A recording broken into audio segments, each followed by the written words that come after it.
Tapi sebelum lanjut, jangan lupa bergabung di channel ini, like, komen, dan subscribe. Assalamualaikum warahmatullahi wabarakatuh.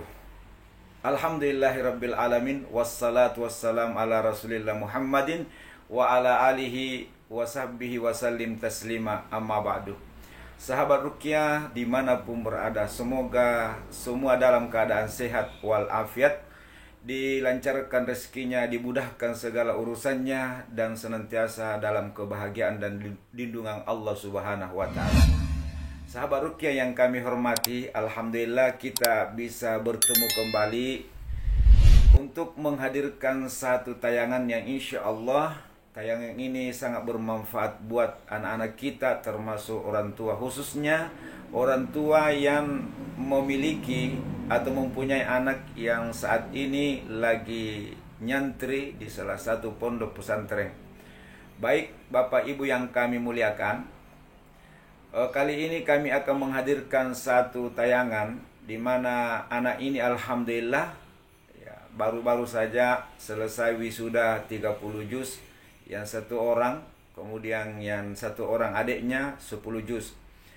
Namun sebelum kedua anak ini naik di panggung untuk diwisuda 30 juz dan 10 juz, itu tidak semudah dengan membalikkan telapak tangan. Melalui perjuangan dan pengorbanan kedua anak itu sendiri, termasuk orang tuanya dan keluarganya. Bagaimana ceritanya sahabat Ruqyah? Untuk anak yang pertama yang diwisuda 30 juz ini, pada tahun-tahun pertama ketika mondok di pesantren, khususnya pondok pesantren Tahfizul Quran Al-Imam Asim Makassar, itu senantiasa mengalami masalah.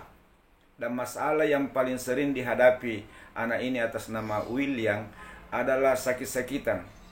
Setiap minggu sakit-sakitan, kadang keluar masuk di klinik di Makassar, sehingga orang tuanya dan keluarganya setiap minggu menjenguk dia. Hanya saja anak ini memang tidak pernah berniat mau berhenti dari pesantren tersebut. Hanya saja orang tuanya hampir putus asa, karena setiap minggu dia harus ke Makassar untuk menjenguk sekaligus menjemput anaknya pulang ke rumah untuk diobati dan sebagainya.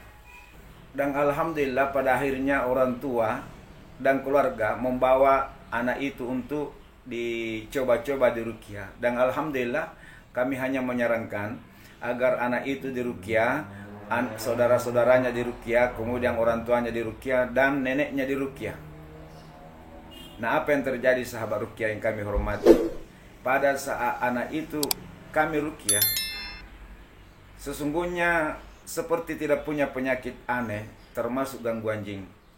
Namun dengan izin dan pertolongan Allah Subhanahu wa Ta'ala, justru yang mengalami reaksi pada saat anak itu saya Ruqyah adalah neneknya sendiri. Dan neneknya sampai tidak sadarkan diri dan bicara. Nah, ketika dia bicara, ternyata saya menarik kesimpulan bahwa anak ini salah satu faktor sehingga sakit-sakitan selama tahun pertama di pesantren itu karena gangguan makhluk gaib dari kalangan jin, dan lebih khusus lagi adalah jin leluhur, karena mengaku saya ini adalah kakeknya untuk menjaga cucu saya. Nah, ini adalah salah satu bentuk permainan jin agar supaya anak itu tidak tahan di pesantren. Apalagi pesantrennya adalah pesantren yang dimana santri-santrinya itu diusahakan untuk menghafal Al-Quran. Maka otomatis jin kafir itu tidak senang, jin-jin dalim itu tidak senang. Alhamdulillah kami Ruqyah beberapa kali, kami mandi, kami berikan obat-obat herbal.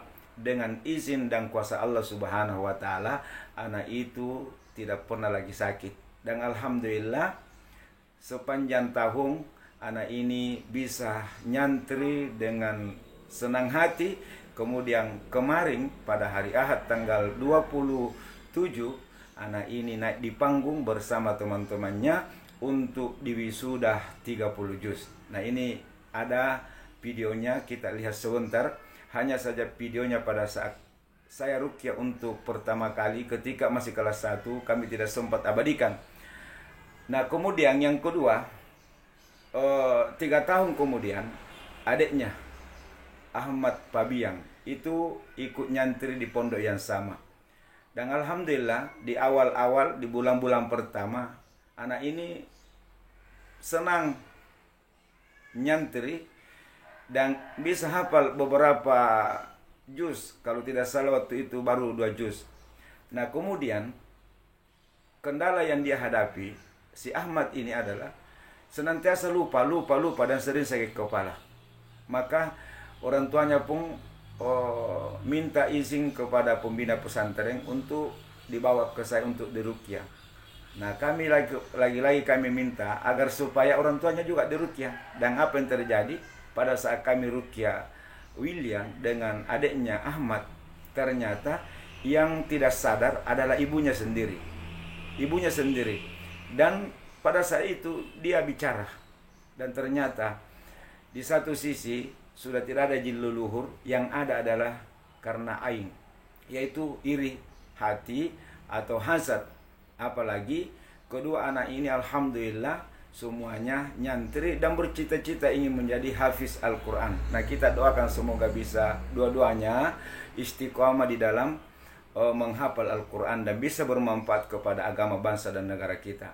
Dan ini videonya bisa kita lihat ketika kami ruqyah untuk adiknya bersama kakaknya, dan yang reaksi itu adalah ibunya. Dan alhamdulillah setelah diruqyah saya kembali tanya anak itu ketika saya bertemu, apakah masih merasakan sakit-sakit di kepala, bagaimana dengan hafalanmu? Bilang alhamdulillah sudah baik Pak Ustaz.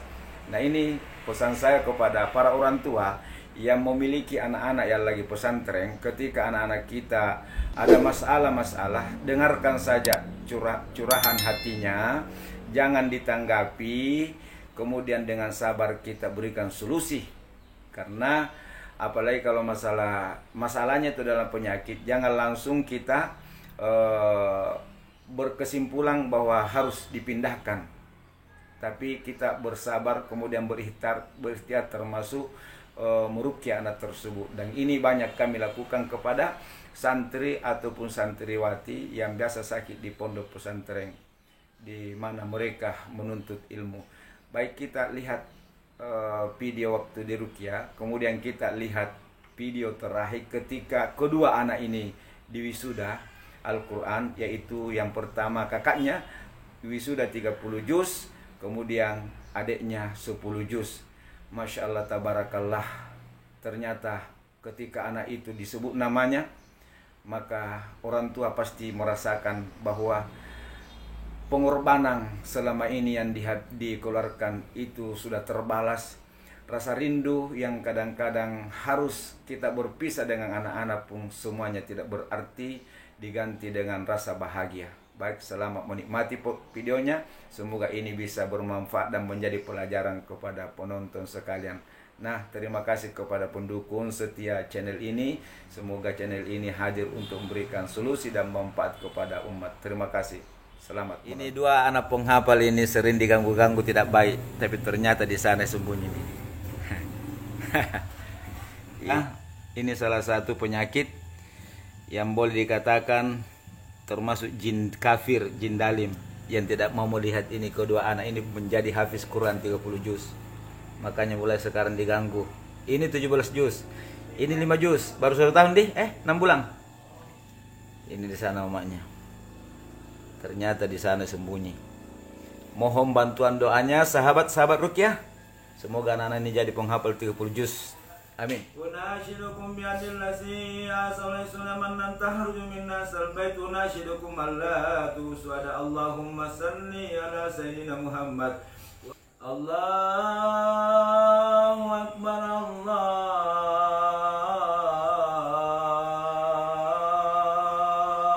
Akbar. Asyhadu an la ilaha illallah.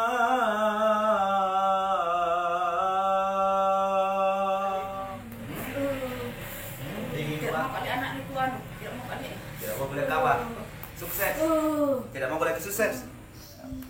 Ajat apa lagi? Dalam pokok tu lamantang kau.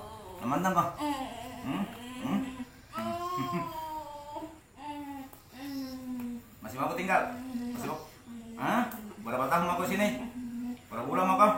Ikuti terus. Siapa ikuti? Yang mana ikuti? Tunjuk ya. Yang mana ikuti? Dua-duanya. Hah? Dua-duanya. Dua-duanya bet nak ikuti. Coba lihat. Jadi untuk apa kau ikuti mereka berdua? Hah? Ini keponakanku ini dua ya? Hah? Nah, kau ganggu kan? Tidak mau boleh kim hafal? Tidak mau? Kau dibukutin tepang ya? Jadi masih mau ganggu? Bohong kok abang. Apanya nu ganggu ya Ahmad? Itu anaknya bungku apaan nu biasa nu ganggu? Hah? Supaya tidak lancar bacaannya. Supaya tidak lancar? Supaya tidak lancar kayak mana? Bacaannya. Bacaannya.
Bulukumba Ahmad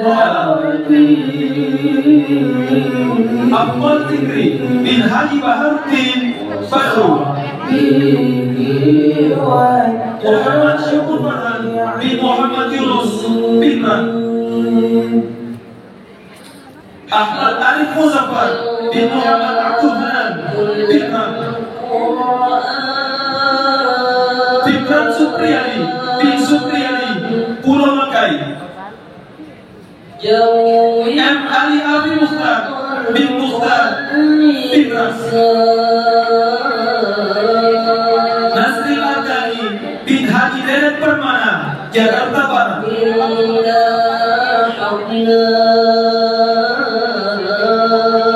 Muhammad Fadli bin Radi oleh Ali Manda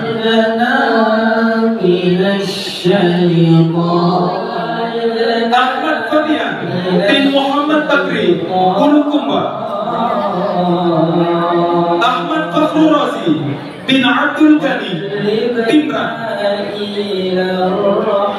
Ahmad Ikram Maulana Zahlan S bin Zahlan ST MM Makassar Ahmad Kaharuddin bin Dr. Kaharuddin MPDI Palopo Ahmad Kamil Hilmi bin Muhammad Kasman Teluk Pintuni Ahmad Mahrus Al-Qatani bin Tetrandas Haji Majnun Hamid MH Kolaka Utara Ahmad Nafis Al-Ghifari bin Muhammad S. Sos Makassar Al-Isran Tahir bin Muhammad Tahir Makassar